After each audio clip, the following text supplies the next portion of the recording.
Alrighty, in today's video, we're going to do a quick review and a tracking test of the Athlon Optics Midas Tac 6-24x50 in a mil configuration. This reticle is also in the first focal plane. So, I've had this optic for roughly 7 months, and I've had this on my Mossberg Patriot Predator chambered in 6.5 Creedmoor. I haven't had any issues with the scope. I've shot it out to about 600 yards without any issue. I've also used it on a handful of reloading videos on my channel. So this is a pretty reasonable price scope. I picked it up on Amazon around Christmas time. I think just over $500. You know, it could be had for different prices online. This optic has the 30mm tube, and it has the exposed elevation turret and the capped windage turret. This does not have a illuminated reticle. I went ahead with the APRS-2 reticle. It's a really nice reticle. I really like it because it has the individual dot in the center. It makes it really nice for trying to shoot small groups. So far I've had no issues with the scope. As far as I can tell, it tracks appropriately. The glass seems pretty good for the price range, so I've got no complaints with it. So let's get out on the range, and I'll show you some pictures through the optic, looking at the reticle at different powers, and then we'll put its money where its mouth is, and we'll do the tracking test. We're going to use the 130 Hornady ELD match bullets. In the last video with these bullets, we shot just over a 0.6 inch group, so it's a pretty good load to do the tracking test. I've been waiting to find a pretty good load and to have the scope for a little while before I do this video, and that day has come today. All right, so let's see how she tracks. All right, we're out here on the range for the tracking test. This is my 22-inch 6.5 Creedmoor Mossberg Patriot Predator. Target's at 100 yards. We're going to go up 5 mils. We're going to shoot. We're going to go up 5 mils. Then we're going to dial back down. We're going to shoot. So each time after we shoot, we're going to dial. We're going to shoot as many shots as we can here. Try to get some groups to see how she's tracking. So we're looking for precision and reliability.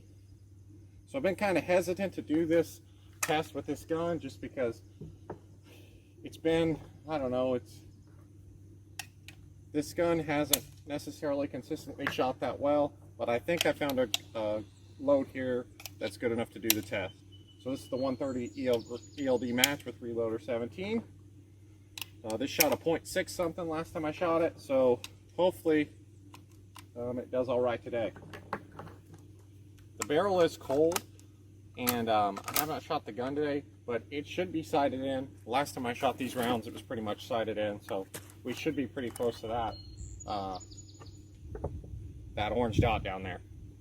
So those two orange dots are approximately 18 inches apart, which is about 5 mils at 100 yards.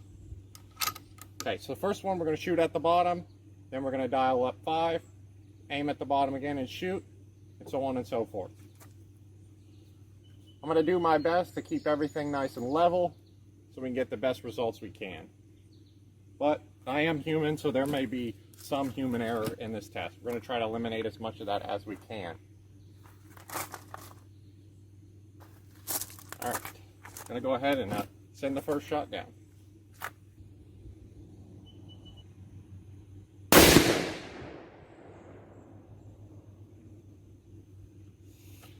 All right, so that first shot landed just a tad low, which is fine. Dial up 5. As you can hear, they're pretty audible clicks, pretty tactile. Gonna keep that point of aim the same all the time.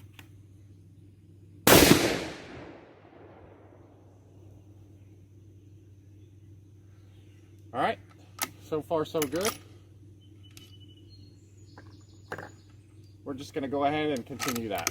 So dialing back down, 0, and we'll check the return to 0.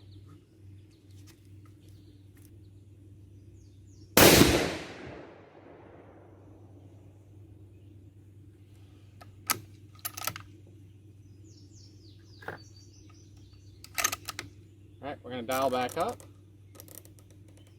to 5.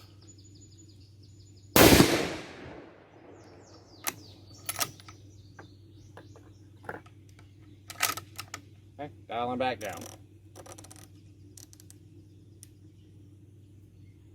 Right, looks like those first two dialed up went right in the same hole. So let's see how the return to zero is on this one. The barrel a little bit warmer.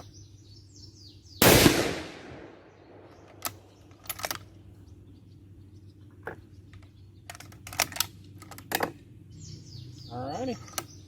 So other than that cold bore shot, looks like we're going in the same hole. Let's load up another 5 here, and we'll continue the same thing. So we need to go back up 5 mils.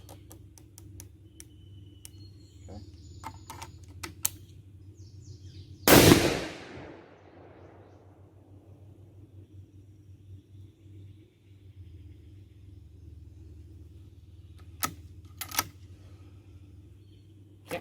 Can't quite tell on that one, but I think that one might have flew up into the a little bit higher. Not sure what to make of that one.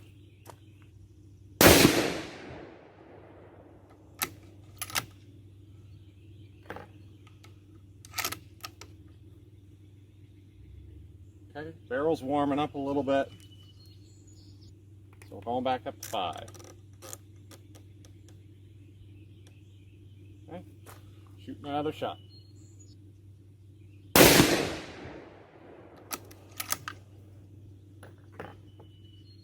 All right, coming back down.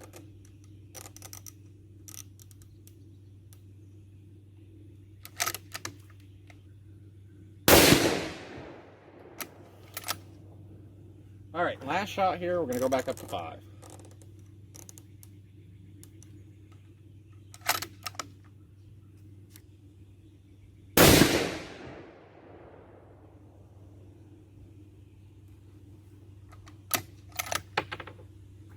Alrighty, so let's get over there and we'll check it out. Alrighty, so taking a look at the target here, groups weren't quite as tight as what I'd hoped. So the bottom group there, our return to zero group, shot just over an inch. Fairly happy with that. I think that's pretty consistent. You know, I would consider that, you know, that this scope returns to zero without any point of impact shift. However, going up to that top group, you know, we're at a 1.8, so I don't know. You can kind of draw your own conclusions here. It looks like there's some vertical stringing there, so I'm not sure if that's the gun warming up. You know, maybe it's just the scope maybe off a click or two every once in a while. I'm really not sure what to conclude from that. The overall distance, if you kind of try to take the center of the groups, is pretty close. We're at about 17.5 inches, so that's maybe 4.9. You know, it's kind of hard to say at this point in time since that top group kind of fell apart on us. So I think we're pretty close on the tracking. I'm not sure if I'd call it 100%, but I think as far as for what I'm going to use this scope for, out to about 650 yards, I think this will do for now. If I have any issues in the future, I'll report it here, but you can kind of make what you want of this target. Unfortunately, it didn't turn out exactly like I'd hoped, and maybe this isn't as conclusive of a test as I'd hoped for. But thanks for watching, and we'll see you next time.